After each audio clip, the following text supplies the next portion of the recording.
के एग्जाम में इस तरह के क्वेश्चंस होंगे, ठीक है ना। यहाँ पे मैंने आपको ग्रामर के क्वेश्चंस दिए हैं और वो किस तरीके के आएंगे। तो first question is the plural form of wife is. Plural means बहुवचन बनाना है। इसके जो ऑप्शन हैं सारे लगभग समान हैं। किसी को आंसर पता है? चलो बताओ, इसका फर्स्ट वाले का क्या आंसर होगा? D answer. कंफ्यूजन में इन्होंने गलत आंसर बताया, दिस इज रॉन्ग। हाँ आप बताओ। सी वाला इसका आंसर बेटा, बैठ जाइए, सही आंसर है, बैठ जाओ। इसका आंसर है सी। रूल इज दैट जब कभी भी शब्द के पीछे एफ के साथ ई आता है तो हम उसको एफ को हटा के बी बना देते हैं। रूल सबको ध्यान रहेगा ये रूल। जब कभी भी लास्ट पे एफ के बाद ई आता है तो हम उस एफ को हटाकर बी कर देते हैं। बी ई और लास्ट में एस। तो कौन सा सही है ऑप्शन? सी वाला ऑप्शन इज करेक्ट। ठीक है ना, समझ में आया। Next question is it is a bird. अब क्वेश्चन को ध्यान से पढ़ेंगे। द अंडरलाइन का मतलब इसके नीचे लाइन खींची हुई है। तो द अंडरलाइन वर्ड इज, जो लाइन खींची है वो वर्ड क्या है, वो शब्द क्या है? Option is noun, pronoun, verb and adverb. ठीक है, नाउन मींस वो संज्ञा है, सर्वनाम है, क्रिया है या क्रिया विशेषण है। ठीक है, तो इट क्या है? कोई आंसर बताएगा इसका? नाउन बेटा, नाउन किसी भी चीज का नाम होता है। इट किसी का नाम है क्या? नहीं। यस, ये इट क्या है? प्रोनाउन। नाउन का मतलब होता है, बैठ जाओ, सही आंसर है प्रोनाउन। नाउन का मतलब होता है किसी भी चीज का नाम।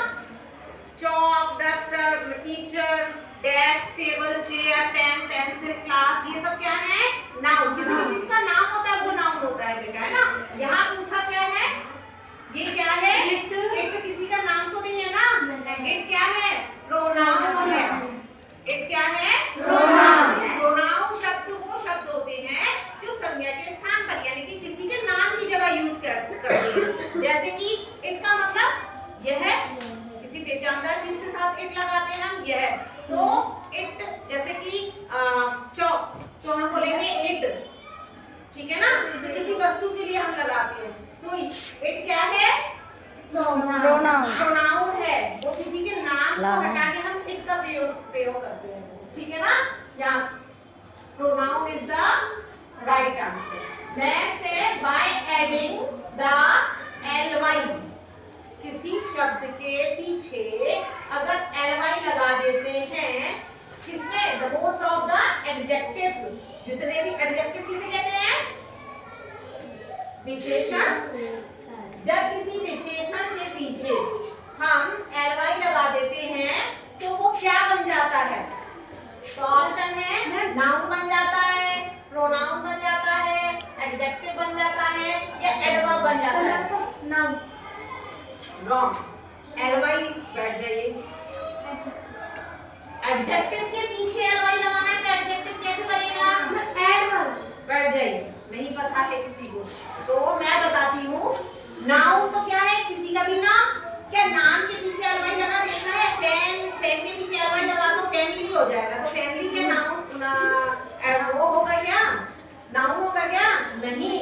किसी नाउन के पीछे ly, वो नाउन में ly लगा हुआ नाउन नहीं होता कभी, ठीक है ना। तो नाउन तो हो ही नहीं सकता। और प्रोनाउन क्या होता है? नाउन तो किसी का नाम होता है ना। तो प्रोनाउन नाउन की जगह यूज होते हैं, तो इसमें भी नहीं लगेगा। किसी भी एडजेक्टिव के पीछे, तो एडजेक्टिव तो ये लिखा है तो ये एडजेक्टिव का आंसर हो ही नहीं सकता। बचा क्या? एडवर्ब। किसी भी एडजेक्टिव के पीछे जब हम विशेषण के पीछे ly लगाते हैं तो वो हमेशा क्या बनता है? क्रिया विशेषण। क्या बनता है? क्रिया विशेषण। तो वो हमेशा एडवर्ब बनता है। समझ में आ गया? एडजेक्टिव के पीछे ly लगा के हमेशा क्या बनेगा? एडवर्ब बनेगा और कुछ भी नहीं बनेगा। जैसे कि मैं आपको एक एग्जांपल देती हूँ। लिखा है ये? स्लो। स्लो मीन्स धीरा, धीमे। तो स्लो क्या है? एडजेक्टिव है ना? Sita walk slowly. Sita walk slowly. तो स्लो में एलवाई लगाया तो क्या बन गया? स्लोली। और स्लो शब्द क्या है? एडजेक्टिव। एडजेक्टिव के पीछे एलवाई बना के क्या बन गया? एडजेक्टिव। सीता धीरे धीरे चलती है, समझ में आ गया? तो एलवाई लगा के क्या बनेगा? एडजेक्टिव बनेगा।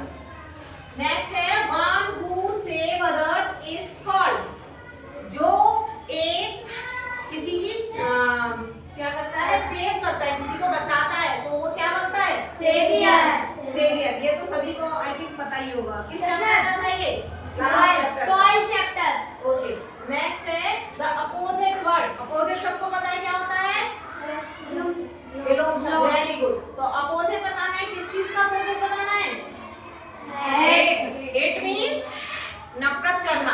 हेट मींस नफरत करना। तो हेट का अपोजिट बिलोंग क्या होगा? हेटर, लव और केयर। क्या होगा? हेट मींस घृणा करना, नफरत करना, तो क्या होगा? लव। हेट का हेट और हेटर तो हो ही नहीं सकता। और केयर का मतलब क्या होता है? किसी की देखभाल करना, तो ये भी नहीं हो सकता। तो आंसर है लव, प्यार करना। Last is he is gentle. वो जेंटल है, पोलाइट है। The underline words are. जो जिनके नीचे अंडरलाइन की है वो क्या है? नाउन है, प्रोनाउन है, वर्ड है, adjective. Very good Anjali. These are adjective. किसी की विशेषता बताने वाले शब्दों को विशेषण एडजेक्टिव कहते हैं। तो यहाँ पे ही की क्या विशेषता है? कि वो कैसा है? जेंटल है और पोलाइट है। तो ये एडजेक्टिव